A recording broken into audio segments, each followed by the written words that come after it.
Enough is enough. গতকাল police সদর দপ্তর বিবৃতি দিয়েছে রাষ্ট্রবিরোধী তৎপরতা চালানো হচ্ছে, যারা ধর্ষণ বিরোধী আন্দোলন করছেন। পুলিশ কবে থেকে পলিটিক্সে নামলো আমি তো জানি না।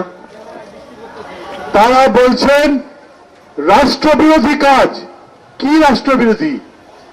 যারা করছেন এই ধর্ষণের ব্যাপারে তাদের কোনো ব্যবস্থা তারা নিতে পারেনি, সরকার নিতে পারেনি। 1 মাস আগে ঘটনা বেগমগঞ্জের, এই 1 মাস পুলিশ তো জানতই না। তো পুলিশ কি করে? সবাইকে দোষারোপ করছি না, কিন্তু যারা এরকম করে বিবৃতি দেন আর ধমক দেন, এগুলো বরদাস্ত করা হবে না। তাদের বলি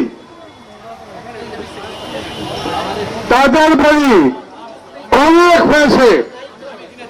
এইবার জনগণের কথা শোনেন।